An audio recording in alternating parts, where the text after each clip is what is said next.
I hunted down my credit card thieves. Yesterday morning, I received an email notification from my credit card company stating a transaction for $1,500 at a med spa was declined and another stating it was approved. I immediately called said CC company to report the fraudulent charge. Turns out, my card has had fraudulent charges over the past 3 weeks with purchases including various hotels in my area, eBay, gas station, self-storage, and moving truck rental. I rarely use this card. The last time I used it in person was in February and last online purchase in 2023. Fortunately, my CC company flagged all recent charges and closed my card. This morning, my significant other had a doctor appointment in the same city as a hotel purchase made yesterday. After the doctor, BF asked me what I thought we should do today. I said, well, you wanted to shop for some new shoes. Or we can swing by this hotel up the street and see if the credit card thieves are still there. The amount seemed like it would cover 2 or 3 days. So BF and I go to the hotel to see if the people were still checked in and to let them know the card was stolen and the charges would be reversed. Front desk lady was pissed. She was able to find the reservation by card number and noted that the person had kept changing cards to pay for the room. Of course, they didn't tell me the room number. Much to my BF's dismay, BF was hoping to get a room key to take their stuff. LOL, right? I called CC company and they asked me to call the police. I called the sheriff department and they arrived within 20 minutes. I was surprised they even came. I gave them my report, ID, and credit card. The deputy asked if I wanted to prosecute. I said yes. But can I prosecute if my CC company is going to refund all the money anyway? Then they went inside and spoke to the front desk who provided them the invoice. BF and I waited outside in front of the lobby. Then, through the automatic sliding doors, I hear the front desk lady yell, "That's him, he's trying to leave." Light Hispanic dude with a bull terrier and several bags gets placed in cuffs.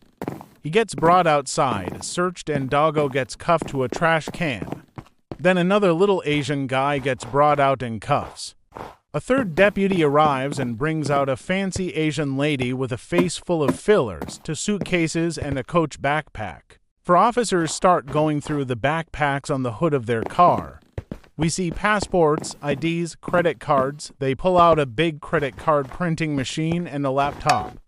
Then they pull out a big Ziploc filled with crystal meth and the cop exclaims, "Here we go," and turns towards us to flash a smile. 2 of them go back to search the hotel room and bring down 2 bags with more drugs, a scale, for car keys, and a big wad of cash.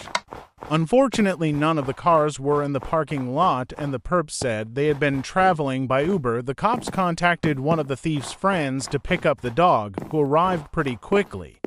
It was an older Asian dude with tattoos, flashy jewelry, and an old luxury SUV.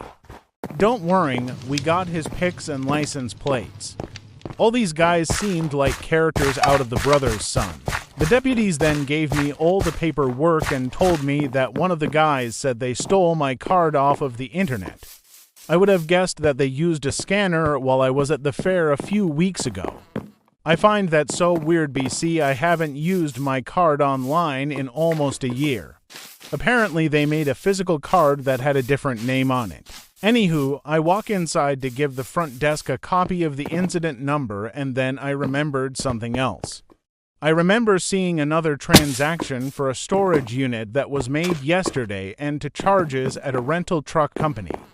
I go back outside and talk to the sheriff and asked him if he wanted me to try to figure out where that was.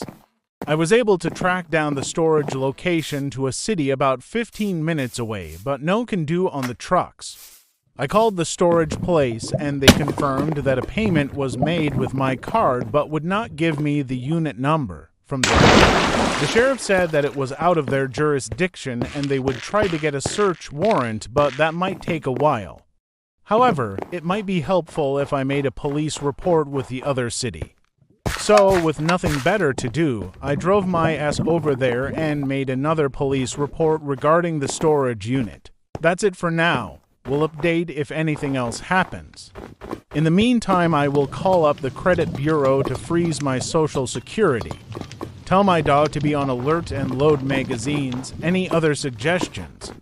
Also, Copper asked if I wanted to prosecute. But that was before the drug bust ... so do I need a lawyer? Thanks in advance.